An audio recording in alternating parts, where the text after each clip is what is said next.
Ned Carr, and I am the Executive Director of New Horizons Regional Education Center.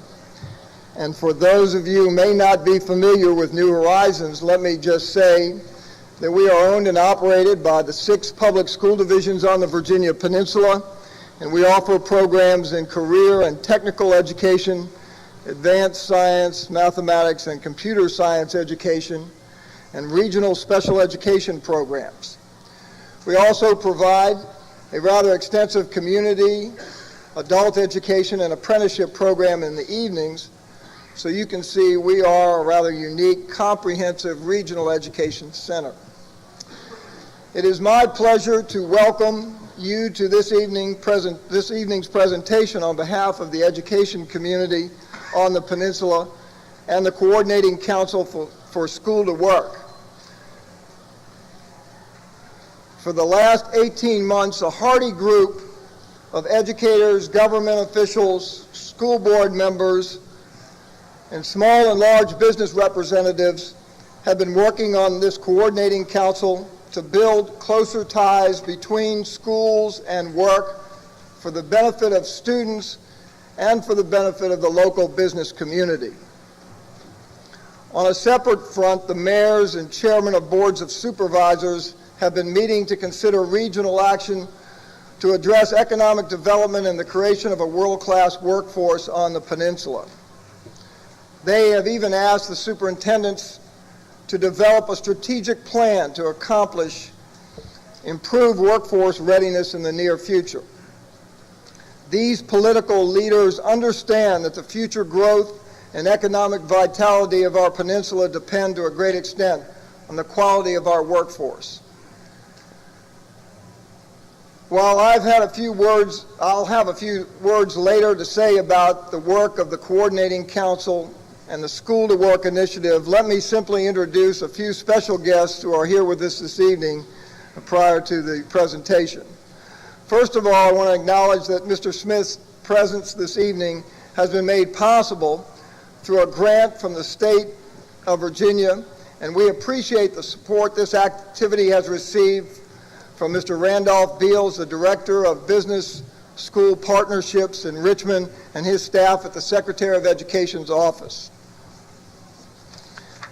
In addition to the representatives from the Governor's office, I would like to acknowledge Dr. JoLynn DeMary, representing Dr. Bosher, our Superintendent of Public Instruction in Virginia, Dr. Niels Brooks, our State Director of Vocational Education from the Virginia Department of Education, and Mrs. Mary Elsesser, the Manager for Apprenticeships and Related Instruction Programs from the Virginia Community College System.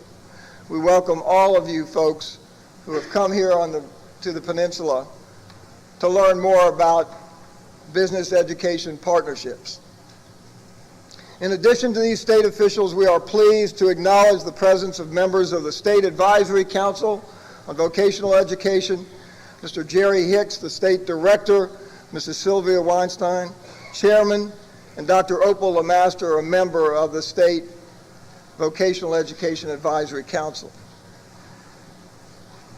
We also would like to acknowledge several members of the Governor's Advisory Council on Workforce Readiness. Dr. Opal Lamaster, again, Opal wears lots of hats, and Mr. David Bowditch, again representing the Governor and the Council on Workforce Readiness. Once again, on behalf of the Coordinating Council for School to Work on the Virginia Peninsula, I want to welcome each of you here tonight. In this audience, we have educators, businessmen and women, government and military officials, parents, and private citizens.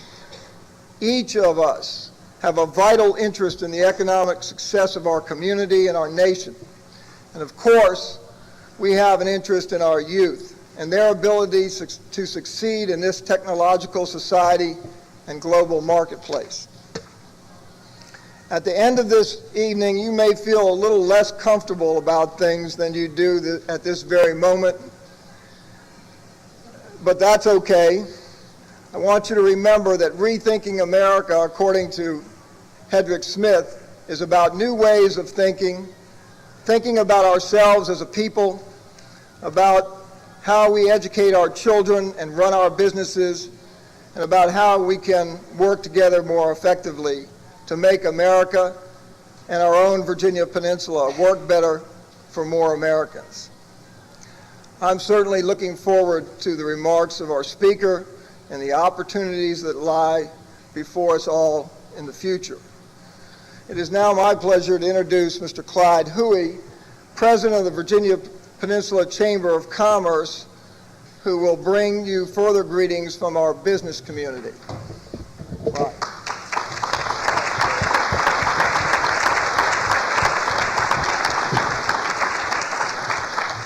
Thank you, Ned. Good evening, ladies and gentlemen. I bring you greetings from the Board of Directors and our membership of the Peninsula Chamber of Commerce, and thank you for being here this evening. I think we're in for a rewarding time of thought-provoking opportunities. I certainly feel that there's plenty of opportunities for us to be looking into the future with the thought that's been going into school-to-work issues and generally our overall looking at various regional matters. I noticed Congressman Scott joined us a few minutes ago. I'm sure he'll be glad to take a few notes back for Congress today. They need to do some rethinking, as we all know.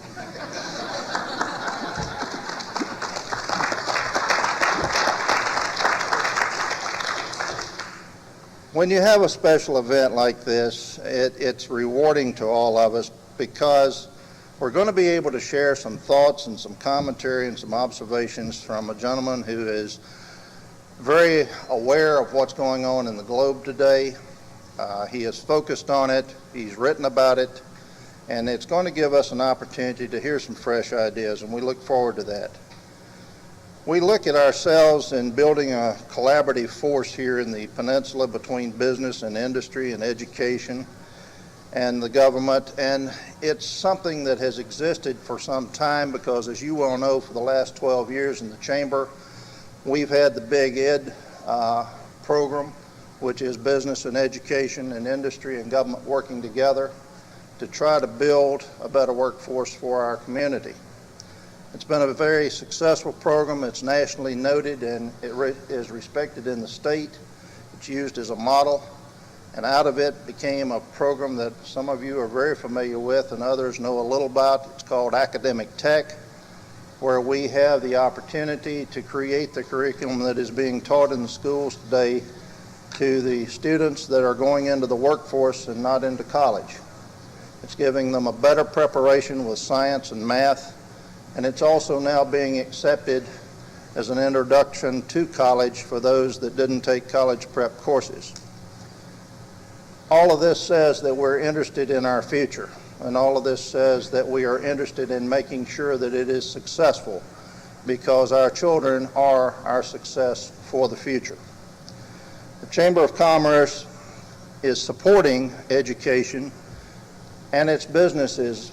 There are 400 partner businesses in education today here on the peninsula. Their work with our teachers, with our schools, and with our students is very important, and I applaud them this evening, as I do at the partnership breakfast, for their intuitive thought and willingness to serve in the community to help build a better tomorrow. We're working to build a very competitive, very knowledgeable, and very effective workforce here in the peninsula. To do that, we have to work together, and I think that you'll have some inspiration when this evening is over. Thank you.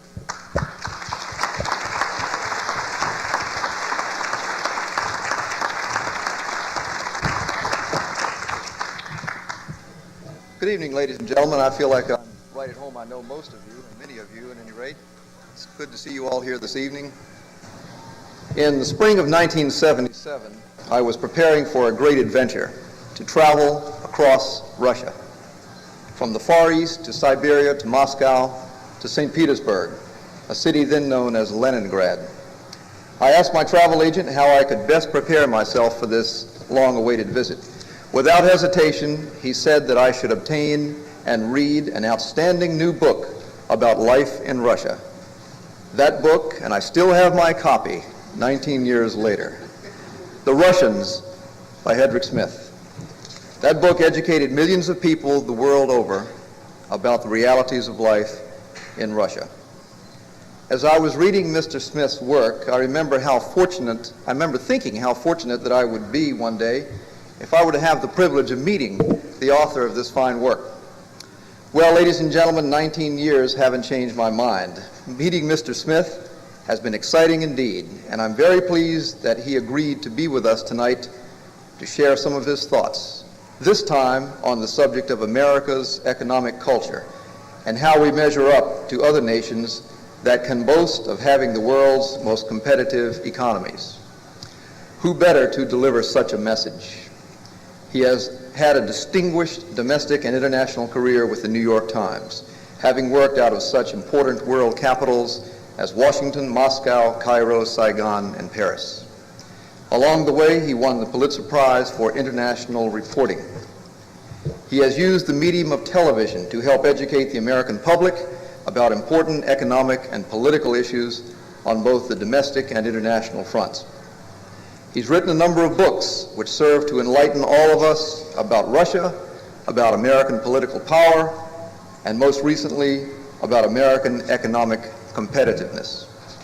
In his newest book, Rethinking America, Mr. Smith compares our economic culture with those of Germany and Japan and prescribes problem-solving innovations developed by American businesses and public schools to meet global competition. It is on this topic that he will speak to us this evening. During the course of the evening, if you should have questions of Mr. Smith, please write them legibly on the cards provided.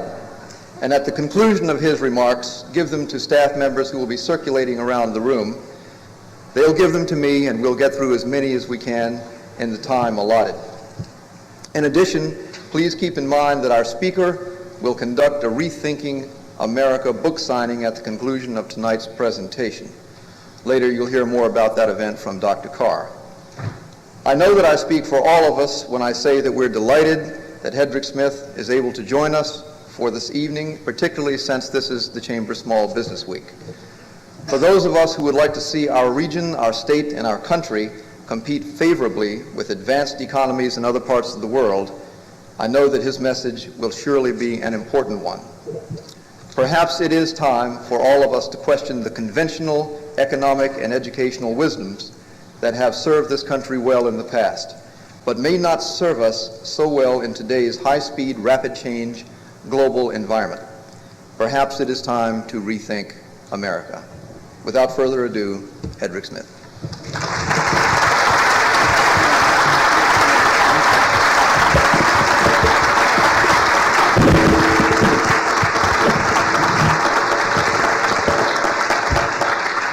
Thank you very much, Jack Boyd, Clyde Huey, Ned Carr. It's a pleasure to be with you. And let me say, first of all, I am impressed that you are all here together. That's part of the battle won already. Because one of the difficulties I think that we have in this country is bringing together precisely the kinds of people who sit in this room today. People from business, large and small, people from public education, the kind of people I met in the room just a few moments ago across the hall, school board chairmen, PTA council members, people from the governor's office, people on the governor's advisory council, state legislators, teachers, people from all walks of life who sense that they are all stakeholders in a problem that we have together. A couple of people mentioned that they remembered seeing me on Washington Week in Review on PBS on Friday nights. I will share with you, if you'll forgive me, a story about Washington Week in Review. It concerns my good friend Charlie McDowell, whom you may also know and remember. He comes from the Richmond Times-Dispatch. For those of you who don't know about Washington Week in Review and how it's run, for many years the moderator was Paul Duke. Now the moderator is Ken Bodie, but with either moderator, it's a group of 4 reporters sitting around the table with the moderator, and my years, Paul Duke, sitting at the head of the table, and then we would take turns going around the table, leading the discussion about Russia, about the Supreme Court, about the President, about Congress. Each one would kind of take a turn. And Charlie McDowell would often wind up in the number 4 seat, what we call the number 4 seat, which meant that he was at the end of the line, and during most of the conversation, he was asking questions of the others who were leading the discussion earlier in the program.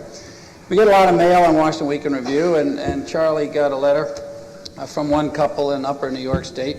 And the letter said, "Dear Mr. McDonald," never mind the fact that his name is written under it, McDowell. It said, "Dear Mr. McDonald, hope you do better on the questions written on the cards this evening, Mr. Boyd. Dear Mr. McDonald, sometimes it seems as though you don't quite understand what the others are talking about." And the second sentence said, "Neither do we." And the third sentence said, "So it's a comfort to have you there." It's the kind of program we had, very familiar and so forth. I flew down this afternoon on one of those small planes, and even though the weather's good here in the peninsula area, and even though the weather is good up in Washington, I can tell you that the weather up there was not good. We had a bit of a bumpy ride. And in preparation, it reminded me that in preparation to do Rethinking America, I did a lot of travel, spent a lot of time traveling around this country all over, meeting all kinds of people from the workforce, in schools, CEOs, board members, whatnot, and then in Japan, and then in Germany, and actually I did a lot of traveling around Denmark and Sweden, Scandinavia. I'm scheduled to go later this month to Italy, so the travel continues. And you know, traveling is one of those things that when you do it, you wind up by meeting other travelers, and you wind up by swapping travelers' stories. And I remember one day I was on a plane flying from San Francisco to Dulles Airport on one of those wide-body jets, and I got in a conversation with a guy across the aisle from me, and he told me about a flight that he'd taken on the same jet 2 or 3 months before the occasion we met. Across the aisle from him on that occasion was a young mother and her 6-year-old son. And the boy was taking the first airplane flight of his life, and he was enormously excited by this occasion. His hands were into everything. He tilted the seat back, he tilted the table down, nothing was in its straight upright and locked position, with which we're all familiar, of course. He was under the seat, he was up in the luggage rack, he was all over the place. He was having a perfectly wonderful time exploring this large toy called an airplane. But at the very moment that the captain turned on the seatbelt, the boy turned to his mother and said, "Mama, I got a wee." She said, "Well, not now, dear. The captain's just turned on the seatbelt sign, and let me show you how to buckle a seatbelt." There was a new gadget for him to play with, so he got all interested in fooling with the seatbelt buckle. And then she thought rapidly and said, "You know, if you look out the window, you can see the other planes go by as we make our way across the tarmac." And sure enough, the boy got interested. He looked at the tail markings and the Delta Airlines and American Airlines and all this kind of stuff. He was having a wonderful time. A couple of Japanese airlines, whatever. And they got up to the end of the runway, and there they were, finally number one, and you could feel the engines throbbing and the brakes holding at that moment when you could just feel the power on the plane just surging. And he turned to his mother again, and he said, "Mama," in a little bit more insistent voice, "Mama," he said, "I got a wee." She said, "Well, not now, dear. We're just about to take off. This is the first time in your life you've ever been airborne. You just sit there, you go down the runway, and you're going to be able to feel the plane pick right up off the ground." So he sat there with his hands gripping the arms of his seat, and they went down the runway, and sure enough, they got down the runway, and he felt the plane lift up. He was very excited by that, got off the air. Mother starts talking very fast and said, "If you look out the window, we can see the runways, and then we can see the control tower, and we can see San Francisco Bay and the Golden Gate Bridge, and let's see if we can find our house," and so forth. And it worked for quite a while. And they were climbing up rather steeply, 16, 17, 18,000 feet, heading for 35 or whatever it is. And he turned to his mother and said in an absolutely square, unabashed voice that everybody for several rows around could hear, "Mama, I got a wee." Well, she at that point had to make an executive decision whether or not to obey the laws of Mother Nature or the regulations of the airline and the FAA. And so she decided for Mother Nature, and she unbuckled her son, and she unbuckled herself, and they went back to the back of the plane, which wasn't very difficult because the plane was still climbing fairly steeply. And she popped him in the restroom, and she thought, well, while he's in the restroom, I'll just use the one across the aisle. So she did. When she came out, the door in his restroom was still closed, so she knocked on the door and she said, "Don't forget to zip up, dear," and made her way back to the seat. Well, somebody's already guessed. When she got to the seat, the boy was already there. And a moment or two later, a gentleman who could, for all I know, have been a member of the directors of the Peninsula Chamber of Commerce, maybe even Mr. Hoey himself, I don't know, but a gentleman in a coat and tie, nonetheless, walked down the aisle and sat down in the row directly in front of the fellow who told the story to me, and he leaned over to the guy next to me, and he said, next to him, and said, "You won't believe what just happened to me." He said, "This sure is a full-service airline."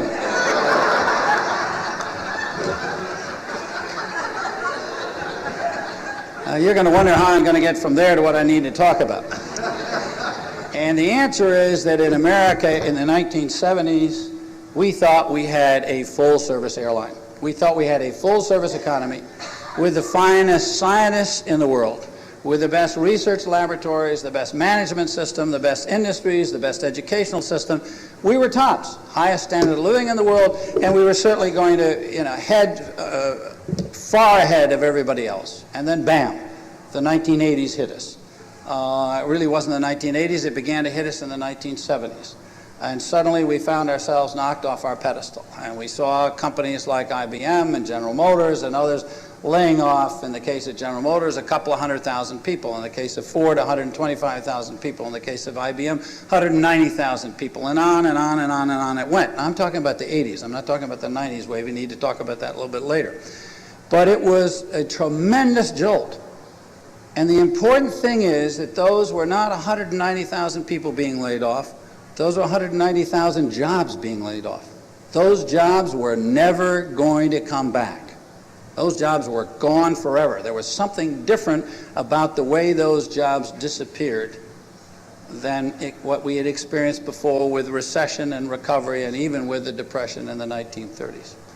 And that, in many ways, is why we're here today. Arnold Toynbee, the great historian of human history, wrote a book called A Study of History, in which he said that history is essentially the story of challenge and response. Challenge and response. That if you look at the history of the great civilizations of the world, China, ancient India, Persia, Rome, right on through modern times, that what you see is they're challenged in some way. They're either challenged externally by an external military threat, or by a territorial threat, or by a political threat, or by an economic threat, or they're challenged internally by some kind of disintegration that goes on within the value systems and within the cohesiveness of the society that is under challenge. And the societies and civilizations that we remember as great societies are those which have met the challenges. Now, what's interesting is we've met a challenge. Over the last 50 years, America has met the challenge from the Soviet Union, a challenge that was ideological and military and territorial, global. But the challenge that we face today, which is really much more economic in its inception, but much more total in the way that it presses and challenges us, is far more complex. It is more complex and more testing and more bracing than the Cold War challenge. The Cold War challenge was relatively simple in terms of our understanding what the challenge was and what we needed to do to marshal our resources and to work together to meet that challenge. A certain amount of our resources had to be committed to military spending, to developing the technology, to beefing up the armed forces, and then to positioning bases around the world and building alliances and so forth. There was a logic that came out of that challenge which made it relatively easy for us to at least understand what the challenge was, and even more important, to reach some kind of consensus, admittedly with disagreements at the margins, but some kind of consensus about how to meet that challenge. The current challenge is much more diffuse, much more difficult to understand. It tests us in ways which do not necessarily immediately make clear how we should respond, except in terms of maybe our own personal lives. It challenges not only our managerial skills and our technology, which is obvious, and our business organizations, which is obvious, and each one of them goes to work on it in a very specific way, dealing with, and I was talking to the gentleman who's in charge of the Siemens plant here, figuring out how to narrow the product line and focus on the core strengths of that organization and build it up and modernize and so forth. Those are not easy tasks. I don't want to belittle them, but they have a straightforward logic to it. But it tests not only that ability, it tests the workforce skills that we have among our society. It tests the quality and caliber of our educational system and its ability to reach out to not just the elite, but to large numbers of people, the great mass of people in the educational system. It tests our priorities as a people, what we decide we need to put our emphasis on, and where we emphasize the priorities in terms of our resources. It tests our ability to work together.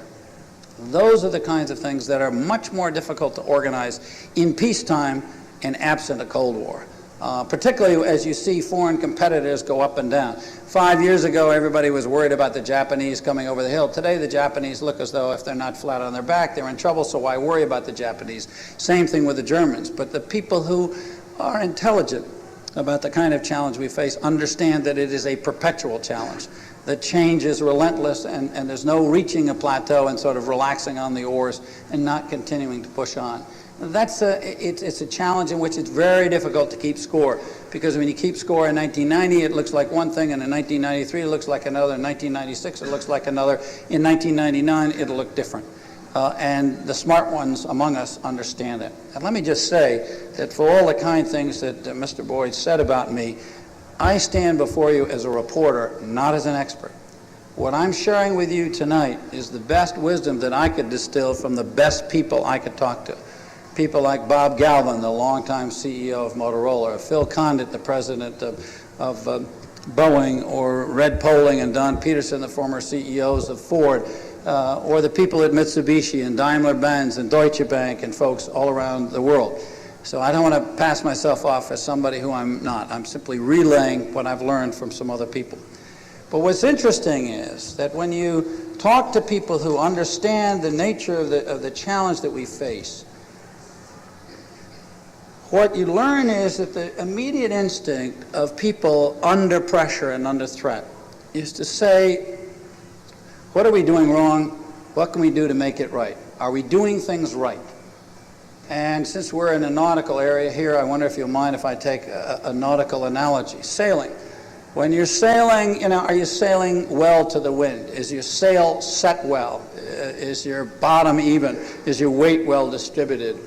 Are all your sails in trim with each other? Are you tacking properly into the wind? In other words, you fine-tune what it is you're doing. And if you're in industry, often that means, as I suggested earlier from the gentleman from Siemens, you refine your product line, you upgrade your technology, you do things that essentially trim, as the sailor does, trim the ship so that it's sailing at its most efficient course and its most efficient speed through the water. But the far more important question is not are we doing things right, but are we doing the right things? That is a strategic question, not a tactical question. Are our ideas right? Are our concepts right? Is our theory right? Peter Drucker, the management guru from Claremont University in California, has written that big companies like IBM and General Motors, and many others as well, not just those two, but two very visible ones, that they got in trouble in the 1980s because their theory of the business became obsolete. Not their management practices, not their products, but their theory of the business. And think what that means. IBM is a company whose motto is think. IBM is a company whose internal house organ is called think. IBM is a company which hired the best and the brightest from the best and the brightest universities in America. How could a company like that get out of date in its thinking? And that's exactly what Drucker says happened. Now, it's easy looking back to see that IBM was wedded to mainframe computers large enough to fill this room and probably several others in this hotel, and to stick with them long after the tiny little microprocessor, the microchip, and now the Pentium produced by Intel and so forth, but not at that point, became so powerful year by year, doubling its capacity every 2 years, and you start applying that kind of logarithmic improvement. And in no time at all, string 6 or 8 of those computers together, those little ones, call them workstations, call them PCs, and they can do everything that a mainframe computer can do. And the bright folks at IBM missed that turn. They sat on top of the world market in 1984, and today they're still in 3rd or 4th place regularly in the personal computer market, and they have recovered by moving into the service industry, but they're still in trouble in terms of their weight and the emphasis they put on the mainframe computer. What's interesting about General Motors is it's in some ways more generic. And believe me, this will eventually get to education. I think that if we don't understand some of these concepts, at least for me, you don't really understand what's driving some of the problems that we face in education today. What's interesting about General Motors is that General Motors failed to see not a product. General Motors failed to see that there was a change in economic competitive advantage in a style of production. General Motors epitomized what American industry stood for and what American industry stood upon in the period of the post-Cold War era. And that is mass production, volume, enormous output, efficiencies of scale, economies of scale. Make enough cars of the same model and specialize by producing your engines in one plant and your body fenders in another plant and your other elements of the car, your dashboard equipment in another plant, your electronics in another plant, and so forth, and then assemble a couple of 100,000 Pontiac Firebirds in one plant. That's the most efficient way to go.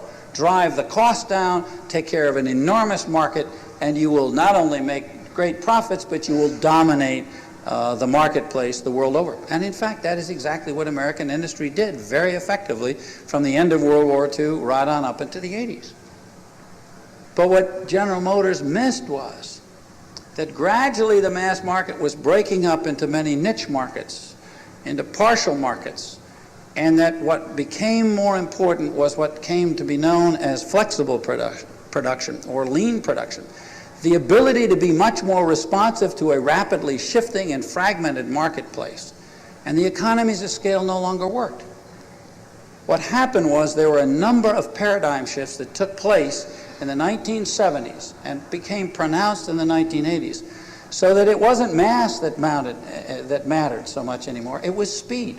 It wasn't volume. It was responsiveness. It wasn't enormous output. It was the reliability. It wasn't driving the cost down. It was improving the quality of your products, because consumers the world over, but particularly American consumers, became much more demanding in what we wanted for quality. We learned from others in Japan and in Germany and elsewhere, where quality had been a much stronger tradition among consumers than it was in this country. We learned. And what was going on as people were buying all those Hondas and Toyotas and Mazdas and so forth was that you didn't have to get them repaired so much, and that they weren't subject as often to the recalls that were going on for various elements of the General Motors cars or the Chrysler cars or the Ford cars. And so what was going on is the market was shifting.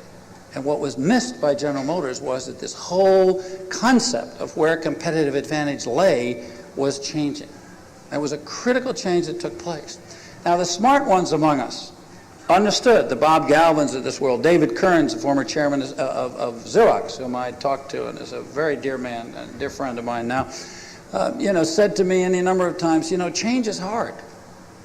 We believe in change in America. We extol it. We want the latest fashion, the latest car, the latest hit songs, the latest movie, you name it. We want the latest. So that means we want to change. Yeah, fine, we want to change. He said, yeah, everybody wants to change until they discover they're the ones that have to change. As long as it's the other guy or the other woman or somebody over on the other side of the room, change is great. But the minute you have to change in some fundamental way, it's tough. Think about it. Think about how many of us, I don't want to embarrass anybody in this room, but I'll speak for myself. How many of us try how many different diets? Why do we have to try so many different diets? Because dieting involves fundamental change in some of your own most intimate habits. And it is extremely difficult to do, isn't it? Right? So there is the problem. Change is very difficult. And the most difficult thing to change is your mindset.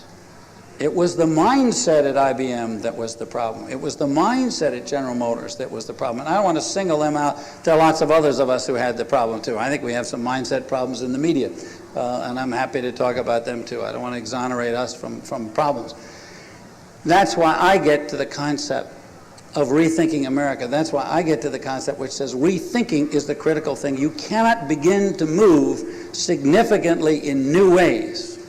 You cannot change your behavior effectively until you've changed your thinking. And that is literally what happened. The Motorola's, the Boeing's, the Intel's, Ford Motor Company, I'll get to them in a moment, they changed their thinking before they changed their behavior, and then their behavior began to move with their thinking, and they were years ahead of others in American industry and in American education. One of the mindset changes that I think we need to make on the basis of looking at some of our competitors around the world is illustrated by your presence in this room. In other societies, it is, in European societies, in Germany and Northern Italy and Switzerland, Austria and the Scandinavian countries and so forth, it is very natural that the groups of stakeholders and constituencies represented in this room get together. In America, it's starting to happen, but it's unusual. It's not that we don't show up at PTA meetings in school, but we show up as parents. But the notion that the constituency of educators, local officials, state officials, people from a region, how wonderful that you have regions here where there are school district boundaries that are being broken down because you've discovered that maybe you need to pool your resources in order to get the job done. And the same thing with the Regional Chamber of Commerce, how important that is. Because what you're doing is you're beginning to see that social partnerships are absolutely crucial. And we have a tendency in America, in my opinion, and the opinion of those that I've talked to say we'll all meet in the marketplace. Schools will do their job. When they're done educating the kids, they'll dump them in the marketplace. And business will go in the marketplace and they'll hire them. If you go to Scandinavia, you go to Central Europe, you go to East Asian societies, they don't wait. They get together long before they meet in the marketplace to make sure that when they meet in the marketplace, the schools are producing what the businesses and the nonprofits and the governments and the educational institutions want. And so they get together long beforehand, and which is the reason we're here. Now let me talk just a little bit more about industry and then get to education. What's interesting is to take a look at what happened in this challenge response cycle that I was talking about before. What happened in an industry that is very visible to us all, and that's the automobile industry. But I pick it only as a metaphor. You could go into banking, you could go into the electronics industry, you can go into all kinds of industries, service as well, and retail as well as manufacturing. What happened was interesting. Detroit got knocked off its pins, essentially by the Japanese car makers, and more importantly than anybody else, by Honda and especially by Toyota. I had some very interesting experiences. And by the way, I didn't start out looking at education. I came back from Russia, having written a book called The New Russians and done a series for PBS called Inside Gorbachev's USSR. And I thought, what is the next problem besides perestroika that concerns you the most? And I looked at America and I said, America is. When I began to go around and talk about America and its economic challenge and its problems, and start asking the best American industrialists I could find, what was their model? What was the best company in the world? Because they were doing what they called benchmarking against the best practices anywhere in the world. And when I asked again and again, and it was amazing, people would say, well, we went to Japan to see, I remember talking with Phil Condit at Boeing. I said, we went to see the best manufacturing company in the world to find out how to make airplanes better. I said to Boeing, I said, my God, you're the best in the world. You produce, 60% of the aircraft, commercial aircraft in the world. You're the largest exporting firm in America. What could you possibly learn from the Japanese? They make parts for your airplanes. If you're talking about Mitsubishi Heavy or Kawasaki Heavy or Fuji Heavy, whatever, they make parts for your planes. Oh, he said, I didn't say we went to an airplane manufacturer. He said, I went to the best manufacturing company in the world. I said, what's that? He said, Toyota. I heard that from people who are involved in the oil technology business, the auto business, you name it, anywhere.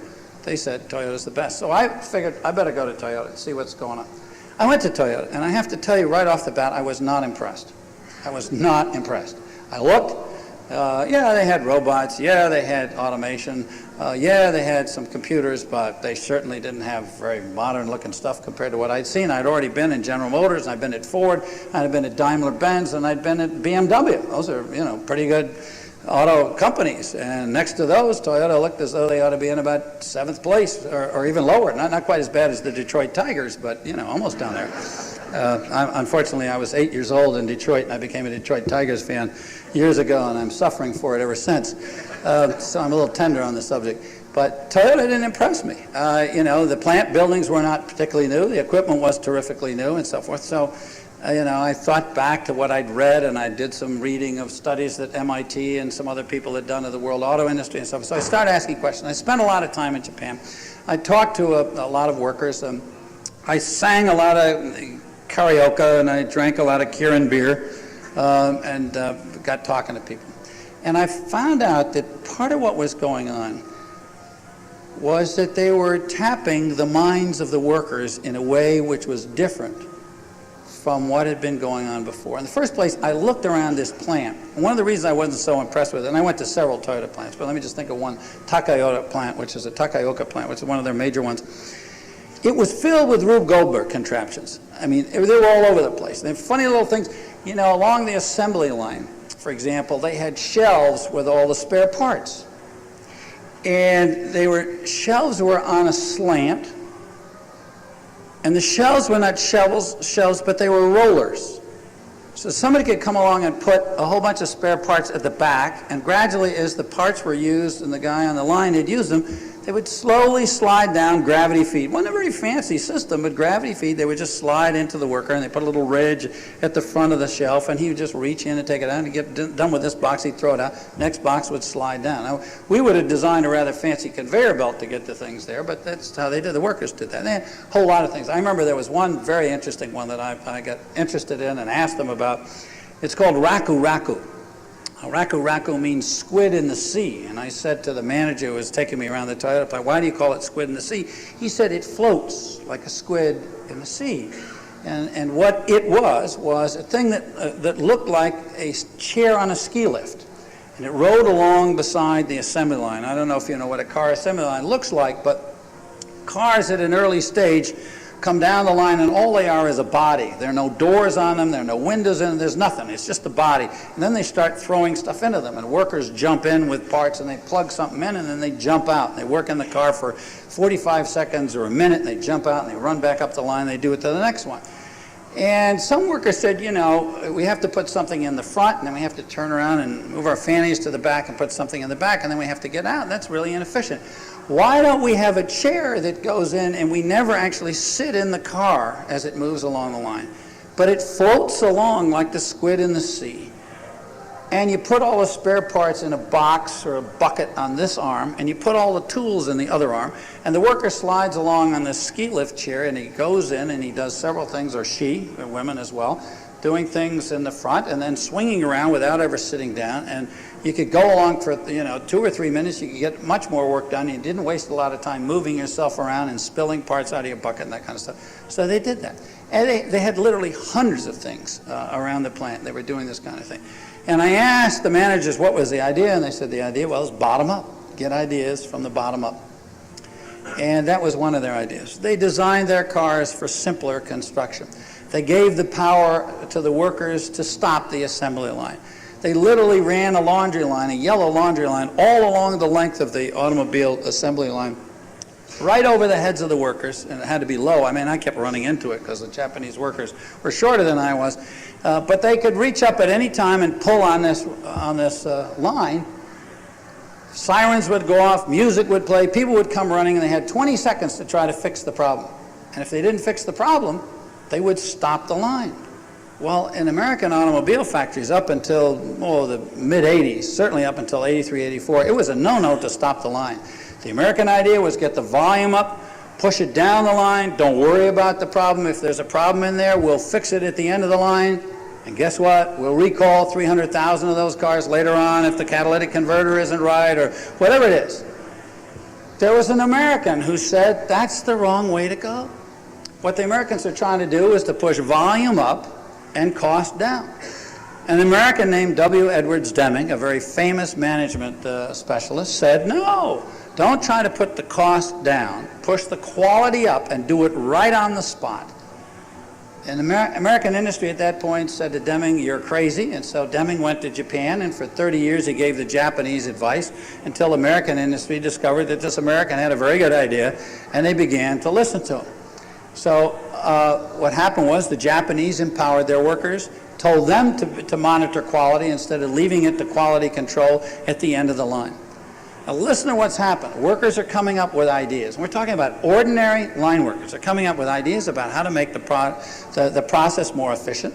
They're being given power to monitor quality, and they're being given power to stop production. Now those are all functions that traditionally have been the functions of management. Okay?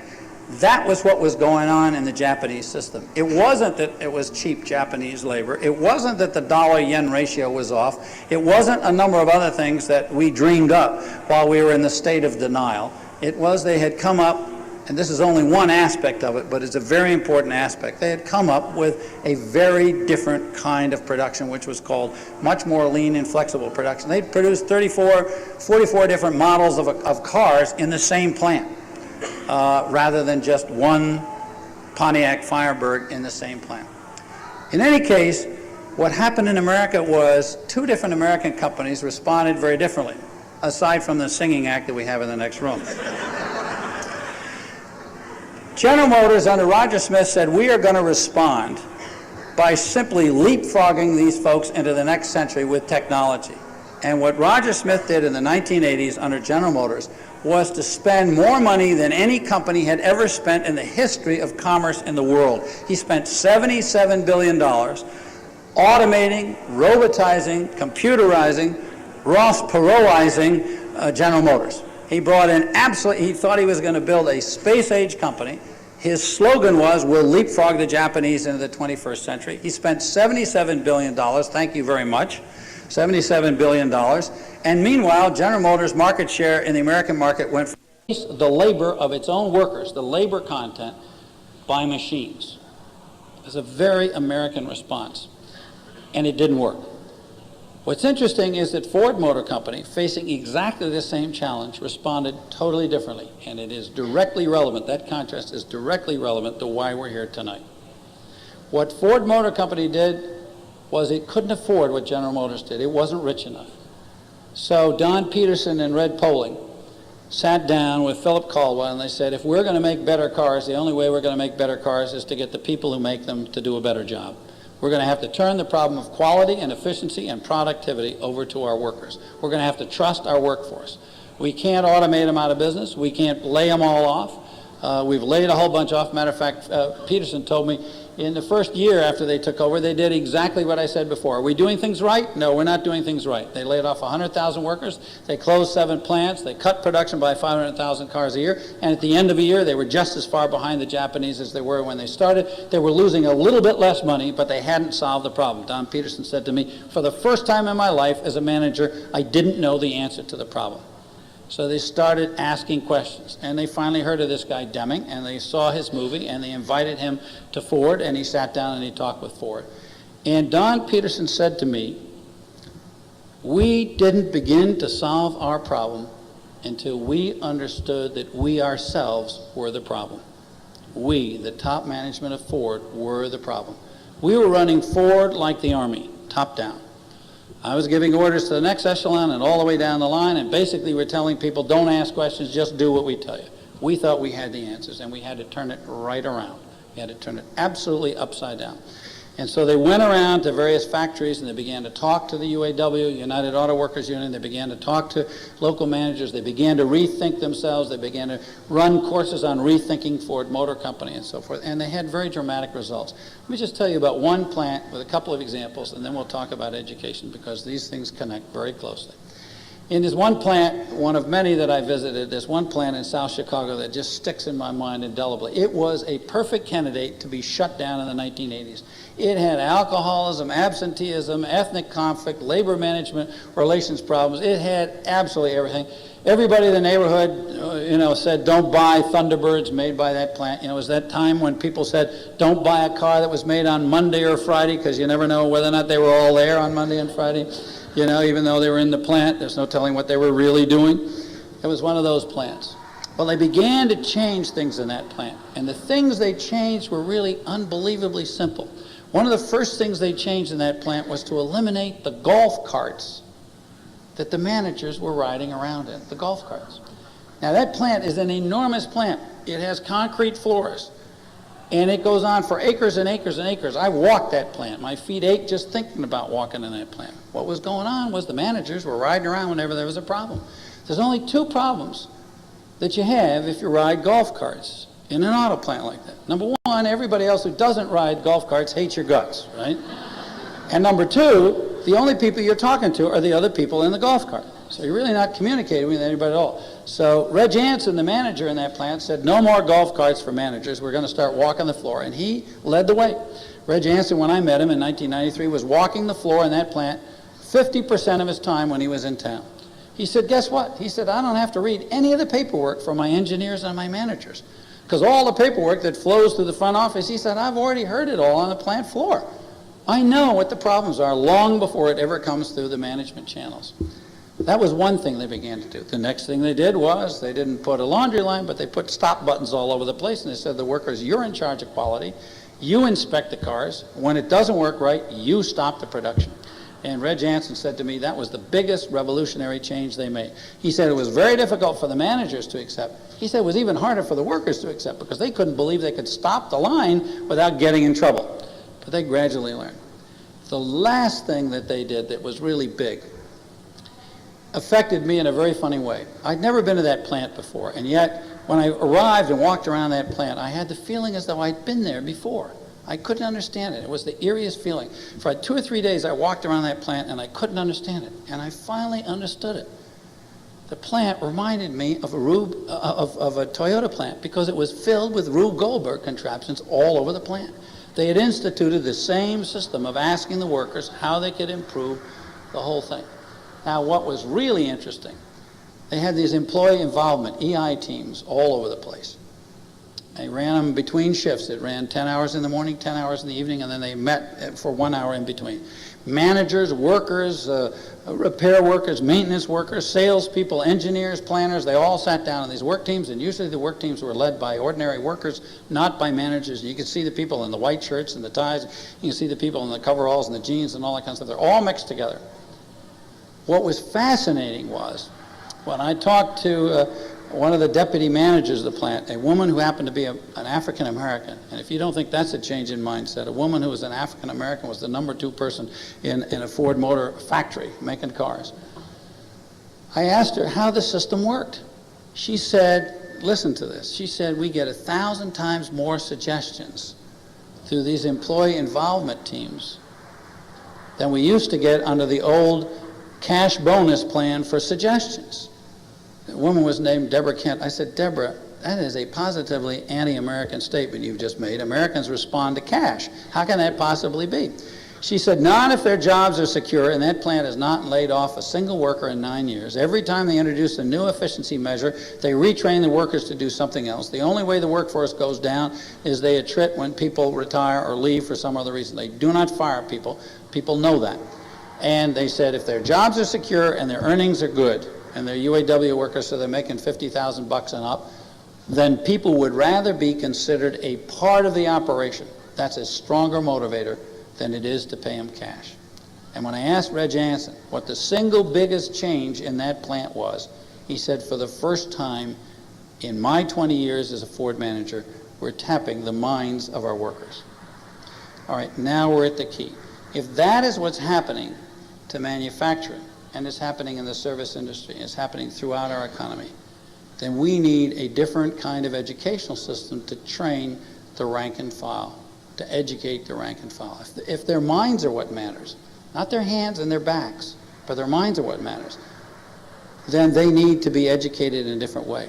We had a mass education system back in the 50s, 60s, and 70s that was geared to a mass production system. If this production system we have today is a highly sophisticated one that produces the kinds of copiers that Canon of Virginia does, or that Siemens does over here, or the kind of high-tech work that's done at the Newport News shipbuilding facilities, then the worker training has got to be a much more sophisticated worker training. People have got to be trained to think. They've got to be trained to be problem solvers. They've got to be able to communicate with each other. They've got to be able to make presentations with each other. To each other. They need a different set of skills. It used to be okay, you could get the job at General Motors or Alice Chalmers or International Harvester or you name it. If you just made it through high school and you didn't flunk out, you attended and your dad had worked in the plant and you went into the plant. You can't get that job today. Kids can't get that job in America today, and they certainly can't compete globally. And what I began to do is I began to understand the nature of the workforce situation and what was demanded from the workforce. I began to say, how are we training our kids?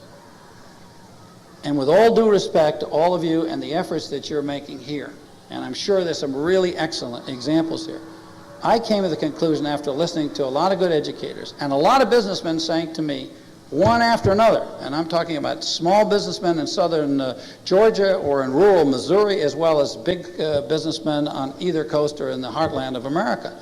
The high school diploma isn't worth the paper it's written on for the kids who don't go to college. Ladies and gentlemen, if there is one fact you can take away from this lecture tonight with me, despite the noise on the other side of the wall, it is that 70% of the kids in America do not finish 4 years of college. 70% of the kids in America do not finish 4 years of college. And 70% of the jobs in America, and you talk to the U.S. Chamber of Commerce, the Department of Labor, whoever you want to talk to, 70% of those jobs do not require 4 years of college education. And essentially, as a nation, we do not have a strategy for that 70%. It is that simple. We have lots of good people like Ned Carr and others working their hearts out to do the best they can within the system that we have constructed. And we got some kids working their hearts out, and we've got a lot of other kids who are dead turned off because the educational system doesn't reach them. Now, that's not my word. I went around to a bunch of states. Particularly, I remember Bert Grover, the superintendent of the schools in Wisconsin, saying, we have a neglected majority in our American high schools today. Think about it. If you think about the kids that are headed for college, we have SAT tests, we have pre-SAT tests. We have companies that will coach your kids on how to take SAT tests. We have honors courses, we have advanced placement courses, we have guidance counselors.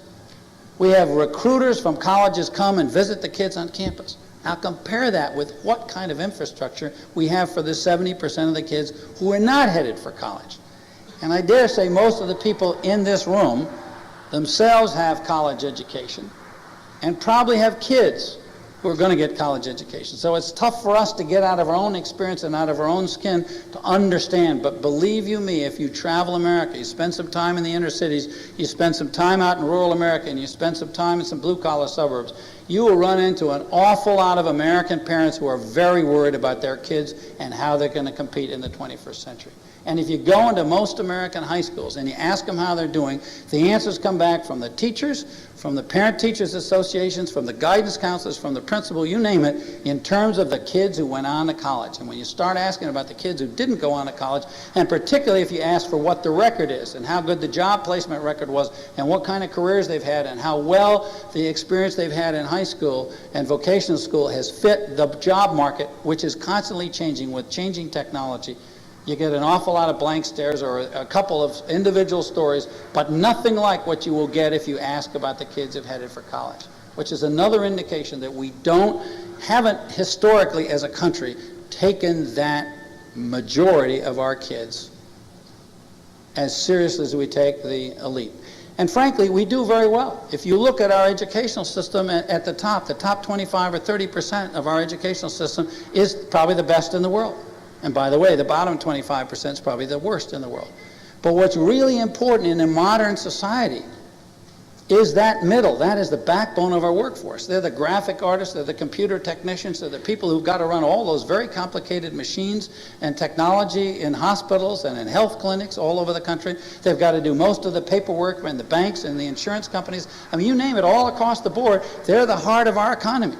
If we're going to have a good performing economy in the 21st century, for all of us, and a good tax base, those kids have got to be well prepared. New York Life Insurance every night is sending insurance applications and insurance claims by email to Ireland to have the paperwork done by kids in Ireland and Jamaica. It's not just the factories that get shut down in America where the jobs are being lost, it's also in the white collar area. Computer technicians, a lot of the computer programs are being written by Indians who were trained in American graduate schools and American colleges because it's cheaper to have them do it in India. And the work can be shifted electronically. The capital can go anywhere in the world. The technology can go anywhere in the world. The only thing that makes a country really tick and makes a difference is its people, the skill levels of its people, all of its people. Now, I went out and tried to find out what happens to the average high school kid in America.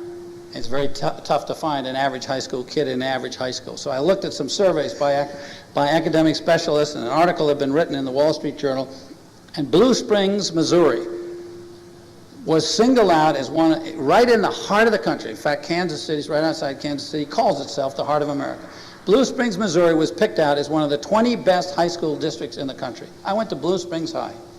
Blue Springs High is a crackerjack American high school. It looks terrific. It's got a campus like a small Ivy League college. It has a school symphony orchestra that sounds gorgeous. The choir sings at Carnegie Hall. The football team wins the state championship year after year, and the band plays in the Rose Bowl. It's got it all, right? And anytime you want to go in and meet the kids who've got straight 4.0 averages, the school is only too happy to trot them out and have a dinner. But if you want to find out about the average kids, You meet a kid, you meet a whole bunch of them, like Jason Fuller, a kid I met. There are 100 Jason Fullers in this high school. Jason Fuller, nice, clean-cut, 18-year-old kid, played tackle on the state championship football team. Both his parents have jobs. He lives in a nice home in a blue-collar suburb outside Kansas City, Missouri. Clean-cut, the lawn's well-kept, the kid's got his own jalopy. Nothing wrong. Real middle America. Jason Fuller and the Jason Fullers of America. He's taken 4 courses in his senior year. He doesn't have to take math because he's finished 3 years of math. That's all they require in Missouri. So he takes a study hall. He's taking the tech course in electricity, which is so-so, not bad. He's taking a course called General Ed, General English.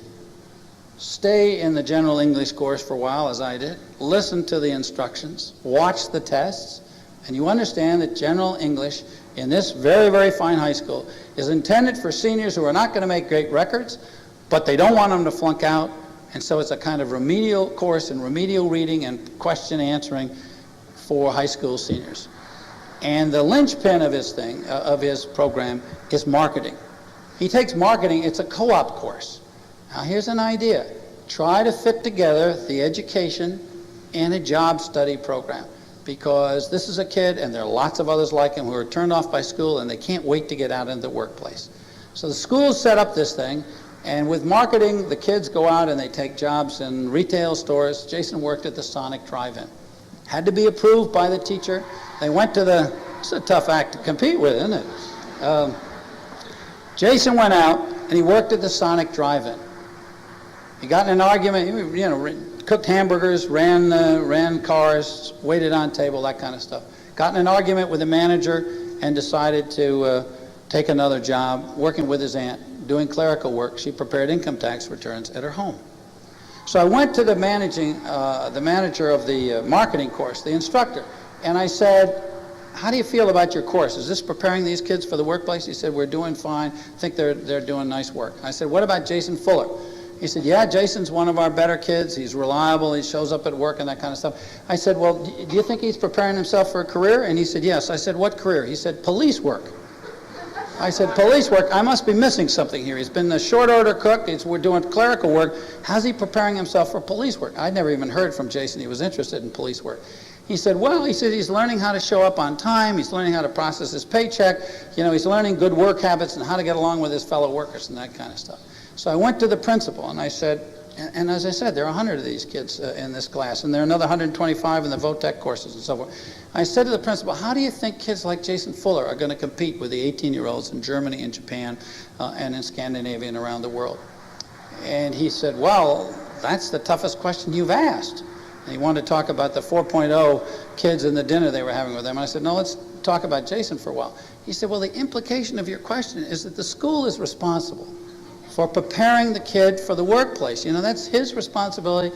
That's the family's responsibility, and we can offer the courses, but that's kind of up to him. Jason was working 36 hours a week. He was making enough money to buy gasoline and insurance for his jalopy, and that was what was driving Jason. Jason thought he was driving the car was driving Jason. And there were 800 cars in the parking lot of that high school. There are all around America. I don't have anything against cars, but kids who are spending 36 hours a week are not getting educated. Shift scene. Go to Sindelfingen, Germany, just outside of Stuttgart. Meet another Jason Fuller, but his name is Roland Wacker. Same kind of kid, clean cut, parents have jobs, all this kind of stuff. I meet Roland Wacker in the Mercedes-Benz training center right next to the Mercedes-Benz plant in Sindelfingen. He is in a uniform, and he and 2 of his buddies are trying to deal with the problem. The problem is a bug that has been programmed into the computer that he and his 2 buddies are using to run a $1 million robot to produce for the plant that they're sitting right next to in this training center. Now, every single bit of that sentence is important. Number one, I said to the Meister, the German master technician who was training them, how can you afford a $1 million computer for kids? For a robot, for kids. That's the same robot you have in the plant. I'd been all through the plant, so I knew it was the same one they were using. He said, we're training tomorrow's workers. We got to give them today's leading edge technology. We can't graduate them from the course and move them into the plant. We got to retrain them if we move them in a plant, if we haven't been training them on the best technology we've got. With all due respect to your very fine efforts in the state of Virginia and to your very fine regional vocational technical training institute here, run by Ned Carr. Is it possible for that kind of a facility to afford the most modern technology with the market changing as rapidly as it can? What's happened is, think of this as an interesting way. I thought of it today as we were talking about it coming from the airport. Effectively, what German industry has done and what German education has done is to outsource the on-the-job training to the job site. Instead of producing something in-house, which they cannot do as efficiently as somebody else, they have outsourced it to the job site. Now, there are all kinds of implications of that, which I'll get into in just a moment. But it's very important that we're doing that. Mercedes-Benz can afford to make the investment in those million-dollar robots. A vocational technical training center in the peninsula of Virginia can't afford million-dollar robots, or their equivalent in whatever you're training people for. Now, the interesting thing is they're not just doing this in automotive electronics, as Roland Wacker was getting. In Germany, they do it in 400 different fields. They do it in banking, they do it in insurance, they do it in paralaw, they do it in journalism, they do it in health, they do it all across the board. They do it in management, they do it in marketing. The head of Deutsche Bank, Hilmar Kopper, whom I know well, is a graduate of the dual education system, the job study system in Germany. He never went to college. He could have gone to college. He had the option to go. You can go into that system. If you do well in that system, you can turn around and go to college. He never needed to. I met middle managers and board of directors members all over Germany who'd never gone to college, because the quality of the education they got at what would be our high school and community college level was so high that it qualified them not only to do the job, but it taught them to think and to learn and to communicate and to compute in sufficiently strong ways that they could go on with the process of constant relearning throughout their educational and throughout their lives. Education is a continuing process. I couldn't believe this was going on. I said, they're doing a great job here in the training center. They got to be falling down in the school. So I went to see the school, because he went to dual education, school and training. I got into the school, and I don't speak German, but I had with me a woman with an American with a PhD from Tufts and a law degree from Harvard. She's lived in Germany for 10 years and married to a German, and so she understood it well. This guy was taking a college-level course in physics. The electricity course that he was taking was light years ahead of the course that Jason Fuller was taking in this crackerjack American high school in the center of America in Blue Springs.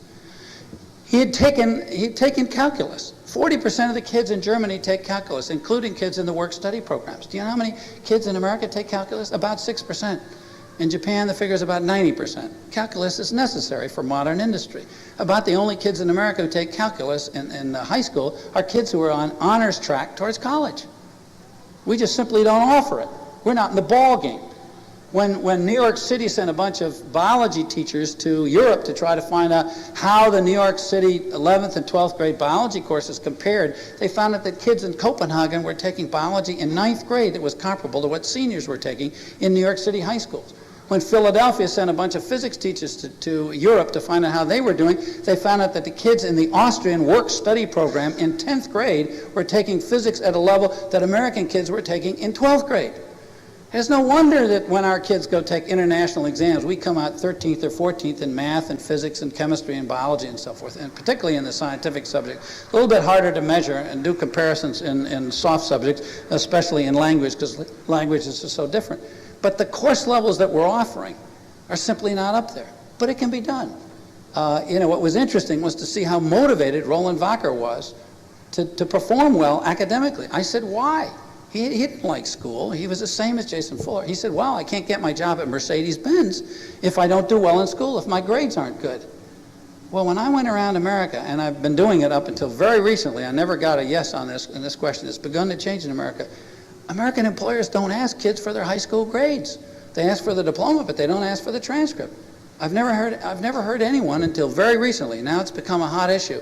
And there was a big meeting up at Lou Gerstner, the CEO of IBM, held up in New York State, where a whole bunch of employers pledged to start asking high school kids for their transcripts when they hire them.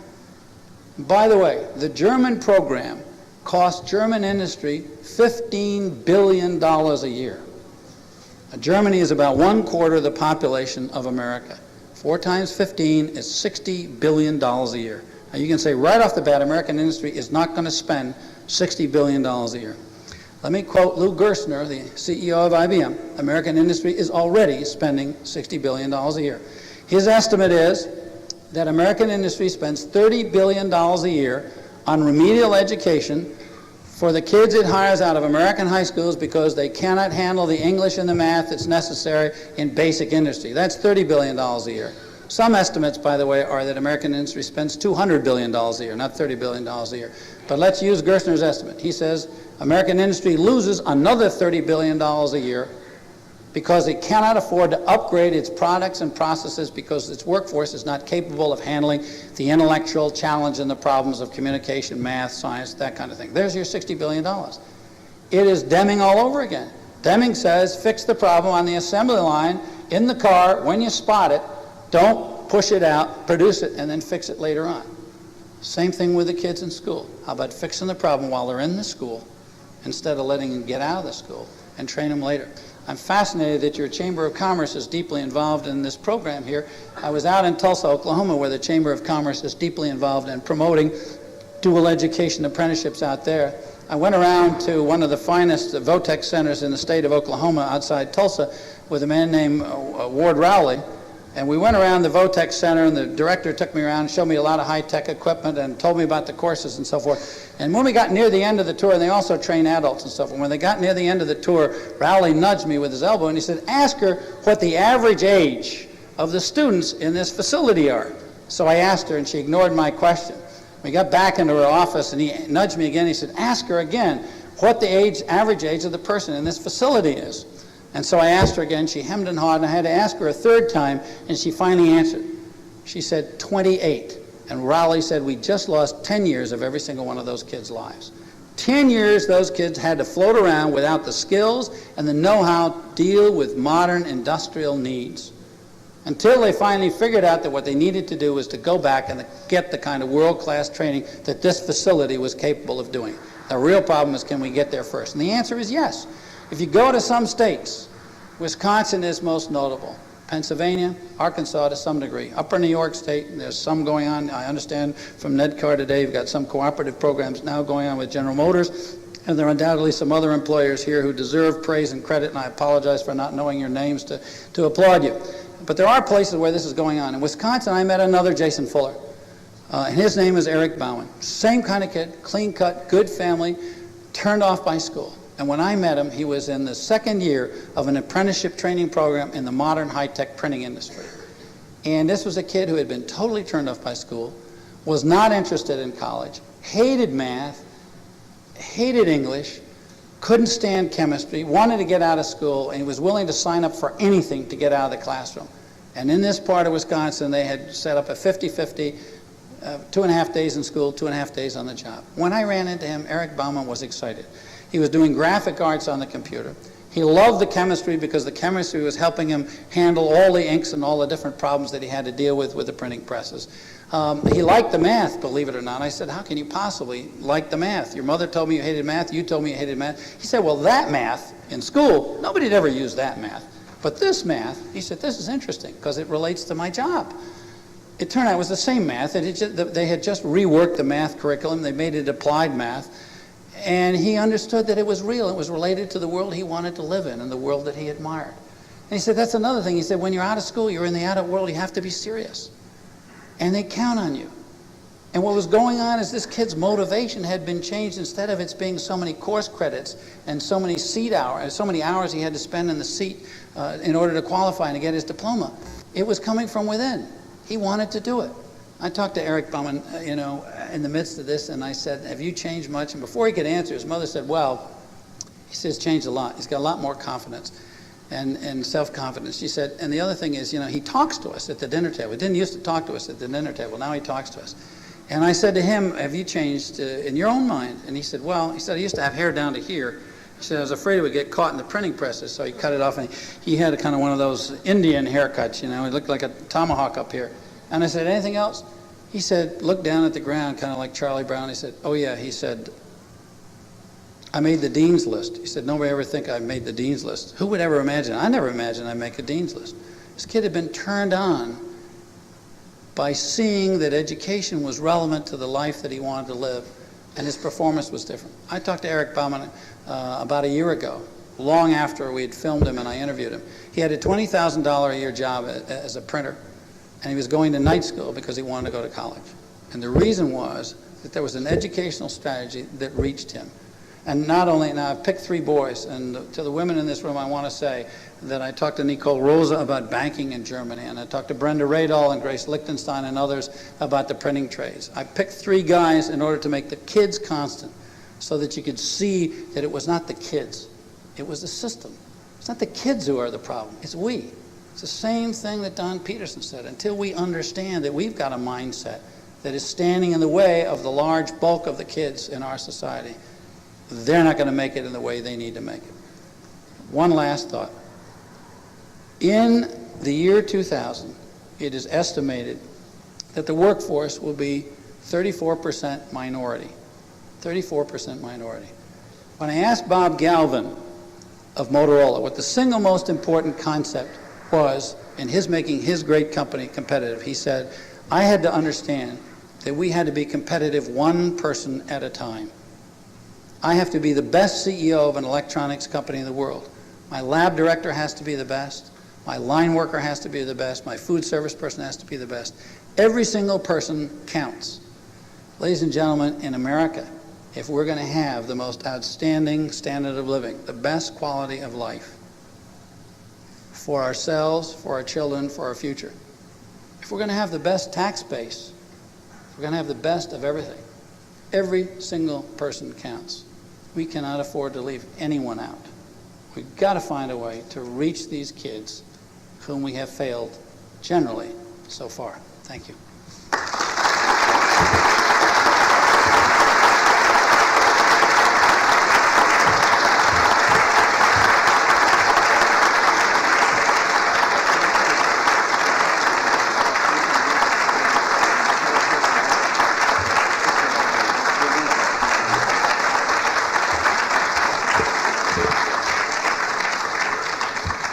Thank you very much, Mr. Smith. I hope we're all feeling a little less comfortable than we felt when we first came in this room tonight, a couple of hours, hour and a half ago. I'd like to thank Clyde Huey for arranging for the entertainment next door. Either we're listening in on a Mary Kay pink Cadillac giveaway, or the first of many farewell parties for Eric Smith. I'm not sure which one it is, but anyway, we'll try to carry on. All of you should have somewhere in that mass of paperwork cards that look something like this. Mine didn't have any lines on it, so I wasn't able to write my question very neatly and legibly, so I'm going to withhold mine. I see that we have a few coming in, so if you have any questions, please get them to me. I'll give you just a moment to get those together.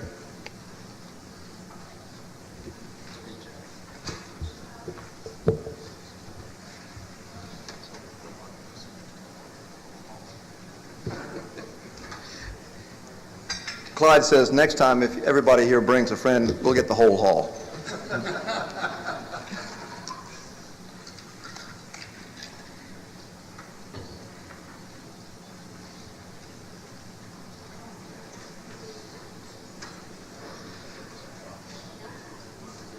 Okay, our military is able to run nuclear subs with 19 to 20-year-old kids, unlike the Russians. Kids from the same pool, same background that American business must deal with. What's the difference? That's a great question, and I want to get to it. But I do also want to thank you for being as patient as you have been with the noise coming from the back. I appreciate your attention through the storms of the evening and the excitement of the evening. I think that's a very important question about the military. I think the answer is that the military has been more seriously committed to practical education for American mid-kids than civilian society. I must say that in all my years as a foreign correspondent for the New York Times, I traveled the world, I always was impressed with the commitment of the military to the training of its personnel and their regard for education as something that should be built in periodically to a career. If you follow the careers of military officers from junior grades to field grade to upper grades to, making flag rank and that kind of stuff, at every stage of the career they take it for granted, and they do the same thing with enlisted people. I think the answer isn't the kids. The answer is not the material. I didn't have time to go into it tonight, but you'll find in the book, I tell you, I have been in some of the most difficult inner city situations in America, in places like Chicago, New York, Oakland, California, East Austin, Texas. And I can tell you, there are public schools that are doing absolutely fine job with kids who come from the worst possible social situation you can imagine. Single-parent families where unemployment is high, where poverty is high, where you have all the social pathology that you would imagine would mean public schools can't succeed. And they do. So it isn't the kids. It is whether or not we can devise an effective educational strategy to reach these kids. And there's some ingredients in the educational strategy that obviously the military has gotten a hold of and applies very effectively. And I think that's the answer. I think also that you can find I'm sure in the state of Virginia, and I'm sure in this part of the state of Virginia, certainly around America, you can find outstanding examples of fairly limited exercises in educational reform and effective education. In the 1980s, as Tom Kean, the former Republican governor of New Jersey, said to me, the problem was in the 1980s to find the models that were effective for the 20th and the 21st century, late 20th and early 21st century. We've got the models now. The question now is, can we bring them up to scale? Can we now take the kind of really fine education that is offered in various spots in your area, in your state, and around our country, learn from them and multiply them so we're reaching the great bulk of our kids? The military has clearly found how to do it. It's a systemic problem. It's not an isolated problem of what do we do. There are examples out there. I can give you a bunch of them. There are lots of other people. There are various organizations mentioned in my book that specialize in educational reform and so on. They've all got models they can tell you. There are a variety. There isn't a single formula. The one I've talked about tonight, school to work, dual education, is one of them. But there are others. There's community involvement. There's heavy internships. There are all kinds of elements that you can put together and ways you can go. The military is just simply, as an institution, found a better way for doing this in the mass, in large numbers, than we have in civilian society, and we ought to learn from them. What is one thing, perhaps the first thing, we should do to get started? Please don't say a meeting. Well, I think the first thing to get started, I think you already started, so it would be presumptuous of me to suggest that you need to get started. I think the most important thing to do is to commit yourselves, to lock yourselves, figuratively speaking, in a room until you come out with a solution. I think also that it is critical, at least from every place that I've been where it's working effectively, is for people from different constituencies to acknowledge that the people from the other constituencies are going to be part of the solution. If the teachers hear that somebody else is going to take over their classroom and they're essentially going to be fired or downgraded, they're not going to take part in a reform effort. Nobody's going to do this. Just like the workers at Ford. If they're going to lose their jobs by coming up with ways to make that Ford plant run more efficiently, they're not going to do it. It doesn't make any sense. So there's got to be a kind of an understanding. There's got to be a social compact that when the day is done and you all are working through your best solutions, that the businesses, the parents, the state educators, the educational administrators, the teachers, the small business, everybody who's important, who has a sense of grievance that the things aren't working right, is going to be there at the end of the process. I think that's absolutely critical. Then involvement. The involvement of the very constituencies that you have here is critically important. And then bringing it down to a scale. Trying to learn from the examples that work and bringing it down to a scale and forming very practical partnerships. I mean, there may be a way in which vocational schools and vocational technical training centers can afford the kind of expensive technology that modern industry needs.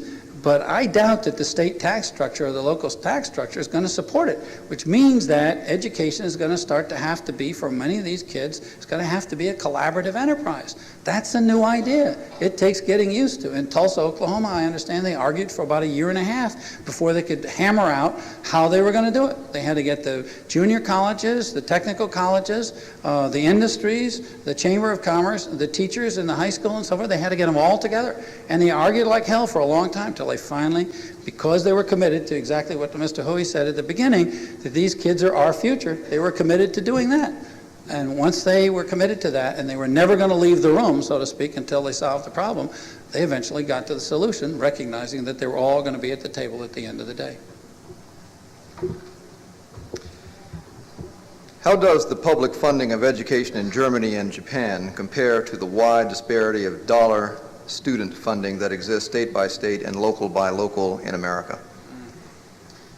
Well, the single most significant difference in the funding of education in Europe and in East Asia, and particularly in Japan from the United States, is that our educational dollar tends to go much more heavily for higher education and less for elementary and high school education, proportionally speaking to theirs. They tend to invest more heavily in their educational dollars, or yen or mark, in elementary and high school education. Secondly, there is less significant disparity in those countries than there is in America, but there is disparity. I mean, there's a very big difference between a wealthy state, and they're called states in Germany as well, a wealthy state, such as Bavaria or Baden-Württemberg, which are in the southern parts of Germany, than there is in the eastern states, in the northeastern states of Germany. And the same thing is true in Japan, in rural Japan and so forth. What is true is that there is a common curriculum. One of our problems, and a common curriculum, it's really a common curriculum and common standards. One of our problems is we don't have any idea what's world class. If you're sitting down here in Hampton or in Norfolk or in Newport News, how do you know whether or not, to take the question the New York City people said, is our biology class in the senior year, is it world class? World class is no longer West High competing with South High. It's no longer, it just won't work anymore. I mean, world class is competing with Copenhagen and Toyota City and Sindelfingen and so on and so forth. And how do we know? How can any school know? Or how can any school board know? There's school board members here. How can you know whether or not you're producing in your schools a world-class education for your kids at 4th grade, 6th grade, 8th grade, 10th grade, 12th grade? One of the things it seems to me we need to know is what are the international benchmarks? And that is certainly one place where either a national organization, such as the Organization of State School Superintendents, Chief State School Officers, or the Council for Education of the States, or the federal government, the Department of Education, needs to help us find out as a country what is a world-class education in math at 9th grade or physics or whatever, and help people judge. And you can actually, you've got yardsticks out there, and voters who are then voting for school boards or voting for school bond issues or whatever have some notion as to whether or not what they're buying is, what they're paying is buying what they want to have. And we don't have that at the moment. So it seems to me that's an absolutely critical ingredient for us to be able to judge how well we're performing and how to move in the direction we want to move. How do we get your message across to parents? By inviting them and talking with them. I mean, there are parents here, and there are people from the Parent Teachers Association, but I mean, I think it's really important. I don't know how many blue-collar parents are here tonight, but I think it's important if you're trying to reach certain elements of your parent group and certain elements of your student group, to be absolutely certain that any time you're talking about these problems, that those groups are heavily represented. I know that and other subjects I talk about in Rethinking America have to do with labor management relations. And I remember a conference I was at in Idaho, and a number of people were asking me questions, and a similar question of how do we get the unions to take part in this kind of an activity? And I said, I don't know how many union members and leaders are invited to this conference that you're holding on this subject. And there was dead silence in the room. And finally, there was one union guy who was a guest of somebody who had been brought to lunch, and he finally raised his hand alone. I said, well, there's one here. I said, what's your response? He said, we're dying to do this stuff. We'd love to get into it. Anytime anyone wants to set up a meeting, we'd love to do it. And I think it's terribly important to be inclusive. How can schools and businesses motivate the inner city minority student? Well, in Boston, they began with a program that was run by the city hospitals. One of the things that happened was there's a group of 7 hospitals. They're very famous hospitals in the city of Boston. They're very well known for great medical care, and they're leading edge hospitals, Massachusetts General and Brigham Young and a whole lot of others. But they took a look at their personnel situation, and they came to see very quickly that they were not getting out of the high school system in the city of Boston the kind of kids they were going to need over the years to come to, as I said, maintaining hospital records has got to be done fairly carefully by people who are quite meticulous, who are neat and who can keep good records and read graphs and understand what an electrocardiogram looks like and so forth. Then they got to be able to run all that equipment. It's very fancy equipment. You look at the doctors, you look at the nurses, but how much time, if you go for an annual medical, do you spend with a doctor and the nurse, and how much time do you spend with a health technician? Those health technicians have got to be qualified. And what the Boston hospitals did was they said, we aren't getting enough, and the ones we're getting aren't good enough. And where are we going to get them? We're not probably going to get them from Lexington and Concord in the suburbs. We're going to get them from the inner cities. So they sat down and they made the Boston Compact with a bunch of biology teachers and chemistry teachers and inner city high schools, and they began to recruit through the parents. And they're now in about the 6th or 7th year, and they've got a fantastic work-study program going on with these inner-city high schools. The caliber, by the way, almost all these work-study programs that I've seen dramatically drive up the academic performance.